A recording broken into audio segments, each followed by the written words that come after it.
Good morning. As Denise said, my name is Dave Fraser. And I'd like to begin by just telling you a few things you should know about me that are not in the bio. I am not a teacher, and I'm not a parent. I haven't worked in a school, and I work in central services. So I'm probably a really odd choice to be up here talking about empowering schools, but let's give it a try and bear with me. I joined Edmonton Public Schools in November 1990 as a consultant in human resources. I started the day before our support staff went on strike. This meant that I became a full-time data entry clerk for almost a month. When I wasn't entering data, I was on the phone with my former employer trying to get my old job back or looking for a new job. Fortunately for me, none of that worked out. When the strike ended, I hugged our support staff when they returned to data entry. Part of it was great to have them back. Part of it was I no longer had to do data entry. But mostly it was because I did not know how they could possibly do their job without poking their eyes out with hot sticks. They were working on an antediluvian system that required entering the same data over and over again. There was lost data, inaccurate data, and there were payroll mistakes. I'm pretty sure the user manual was a set of cave wall paintings.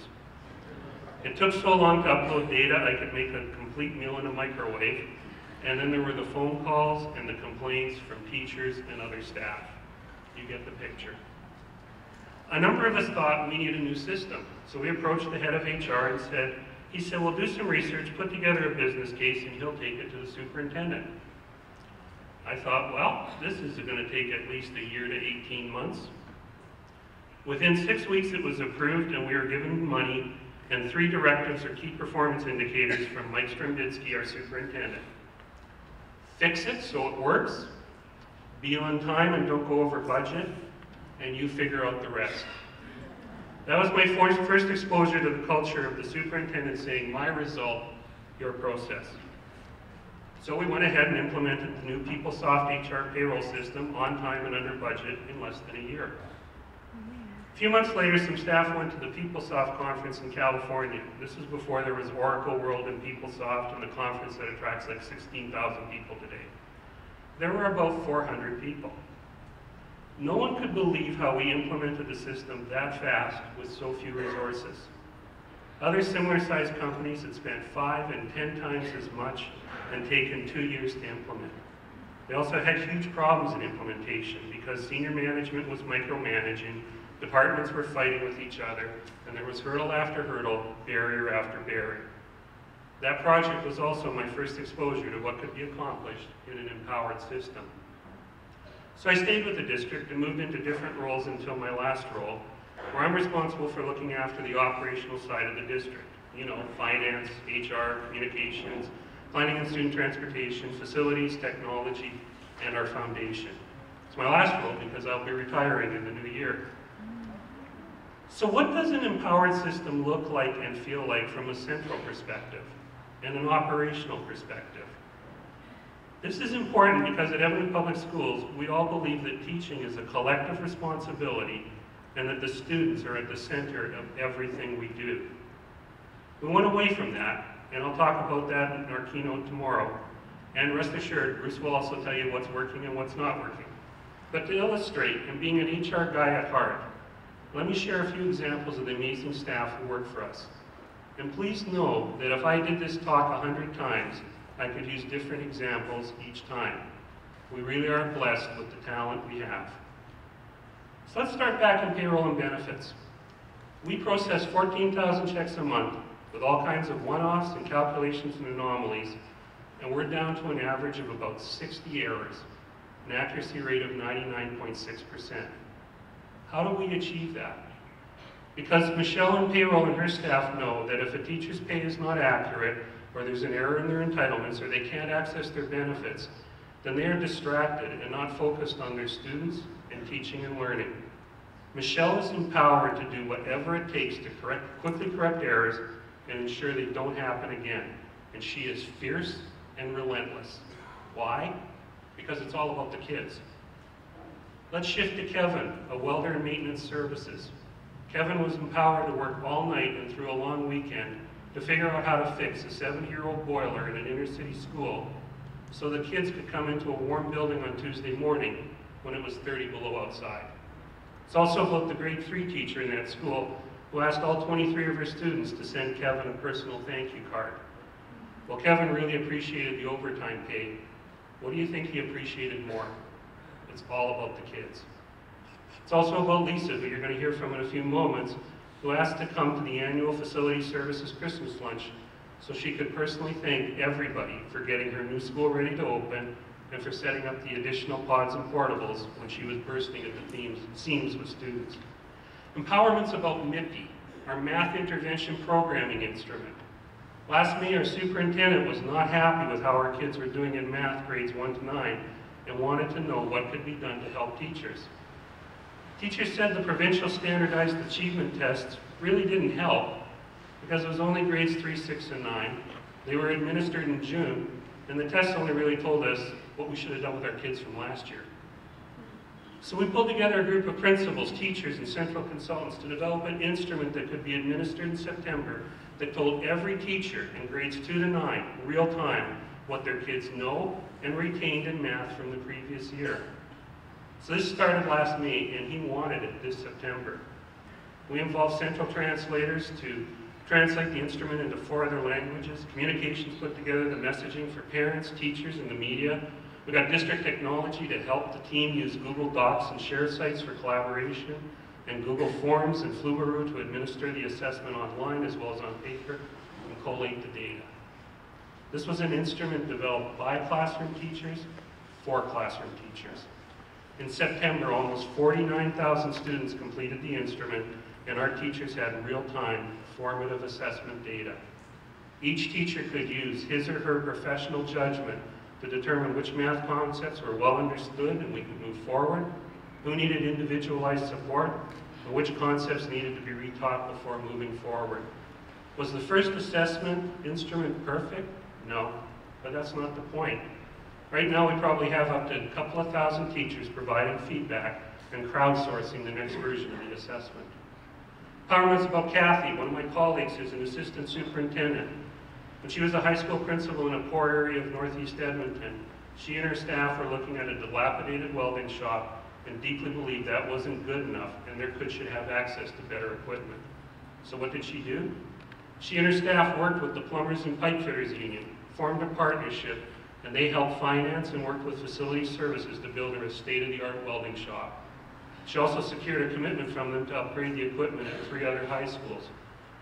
Why would a union do that? Because its members are moms and dads and grandparents, and it's all about the kids. Empowerment's about Carlos, a typical head custodian in an inner-city school. When I visit his school, the place is immaculate and spotless and clean. When I asked him how he did it, he said this was his school and these were his students. He then pointed to a group of girls sitting in the hallway in front of their lockers eating lunch. He said, if they're going to eat off the floor, then it's going to be the cleanest floor in the district. It's all about the kids. Empowerment's about Terry, a teacher at a Northside High School who wanted to do something different in support of our district priority on citizenship and student engagement. With a bit of seed money from downtown, Bruce and I, and the school, he started the Center for Global Education. He convinced Cisco to give him state-of-the-art computer equipment. He now brings students and teachers from across the district and across the country together online and in video chat rooms with supporting curriculum materials to address current issues. Our students have talked directly to the Truth and Reconciliation Commission looking into child abuse in our native residential schools, the government, oil companies, and environmentalists regarding our oil sands development, and the United Nations Commission on Child Soldiers. In a touch of irony, considering this particular moment, Terry approached me last spring for some seed money because he convinced the TED Talks people to have a TEDx in Edmonton, organized by students, delivered by students, and attended by students. It's about the kids. Empowerment is about having thin policy and regulation binders and thin collective agreements. Empowerment cannot be about compliance. It must be about commitment to a shared interest in helping our students and living our cornerstone values of integrity, accountability, collaboration, and equity. Those are our rules of the road. It is about relationships and trust and having grown-up conversations, solving problems and issues, and seizing opportunities. It's about always asking what's next and why not. I've given you some anecdotes and I could provide a lot more. They are recent and memorable to me because that is our job as leaders, to be evangelical and always find those teachable moments that create and sustain our culture of empowerment and engagement and honor our cornerstone values. Do we get it right all the time? No. I used to have a full head of hair. We work on constantly calibrating and improving, moment by moment, conversation by conversation, interaction by interaction, and connection by connection. I wrote this speech last weekend, but I want to tell you about what happened on Wednesday. Sandra alluded to the fact that every year, this was initiated by Mike, we do our results review and our budget plans with our trustees. So it was my turn with my groups in Central to meet with them. And our board chair turned to Noel and she said, you know, Noel, can you just tell me a little bit about what your role is and what you do? And he said, well, I support the schools in terms of ensuring that they have proper financial controls in place. And I make it as easy as possible for them to implement. And I ensure that the principal has confidence in those controls so that he or she can work with their teachers to meet the needs of kids. I then had two of my budget manager and one of my managers of accounting talking about how they streamlined the budget process to make it easier for principals, and how she was so proud that she was able to go through the budget and go through the grants from Alberta Education and figure out how to get the last possible dollar into the hands of our school principals to meet the needs of ELL students. I mean, these are my frickin' accountants and my manager of internal audit. Yes, they get it.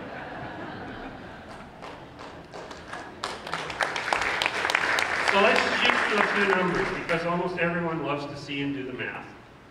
There's been a lot of talk about the state of employee engagement these days. A recent Gallup poll indicated that 30% of workers in the United States are engaged in their work, and the other 70% are not engaged or actively disengaged. We participated in an employee engagement survey a couple of years ago. 67% of our staff are fully and actively engaged, and when you add in the nearly engaged, the number rises to 86%. And it turned out that 90% of our leaders are engaged. And to give you an idea of what that looks like and what it could mean, I don't know what it's like in Hawaii, but there's a lot of issues in Alberta and Canada about trying to retain those bright new teachers 5 years into the profession. Our attrition rate is less than 1% for the last 12 years. That's excellent. We retain 99% of our teachers. Two other findings were interesting, where we scored higher than the best employers in Canada and the US. 84% of our staff scored high on intrinsic motivation when they answered the question, I get a sense of accomplishment from my work. And 79% of our staff said they truly enjoy their day-to-day work tasks. Your findings are probably similar in terms of intrinsic motivation. In fact, the irony may be that when you heard me talk about my Michelle and Terry and Kathy and Carlos and Kevin, you were thinking, wait a minute, we also have a Michelle, a Terry, a Kathy, a Carlos, and a Kevin. So our staff and your staff show up every day wanting to do their best work because they are motivated and they care about kids. What happens when they walk through the door?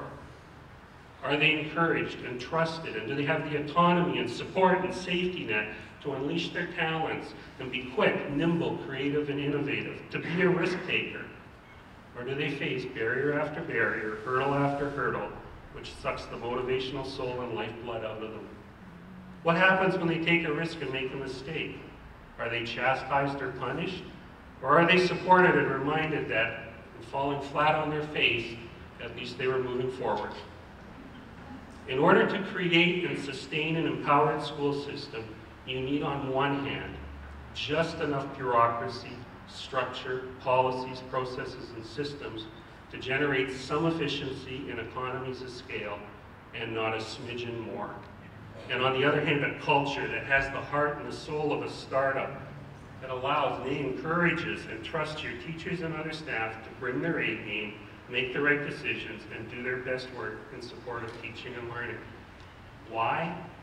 Because deep in your heart and gut, you know that everybody gets that teaching is a collective responsibility, and it's all about the kids. It really is that simple and that complex. And that's what we'll spend the next day and a half talking about. The good, the bad, and the ugly, about how we got here and where we are going next. Sandra and I will talk about our reorganization that began in 2010 and the role of strategic planning in our keynote discussion. A couple of cautions before I finish. As Sandra said, if you're looking for a magic or a silver bullet from those of us who are up here, you will be disappointed. The answers do not lie within us. They lie within you, all of you, and everyone who's part of your system. It has to be your journey and your culture based on your context. We may have some process tips and concepts or models that may be helpful as you have your discussions and sort things out. And I look forward to participating in that dialogue and learning from you because I steal great ideas from everybody. In fact, I've already poached a couple from Los Angeles and Clark County, and I look forward to stealing from you. Also, don't worry about waiting to get it right, just right and perfect. To borrow a great military analogy, no great plan survives first contact with the classroom. You always have a plan B and are always calibrating and improving. And finally, don't get caught up in the tyranny of the or. This should not be about who has the power, schools or central. This should be about and, empowering the whole system and everyone in it, all staff, all parents, all students, and the community to work collaboratively to support teaching and learning. Everyone should get that the starting point is that it's all about the kids. My name is Dave Fraser, and although I am not a teacher or a parent, I am so damn proud to have supported teaching and learning for almost 25 years. Mahalo.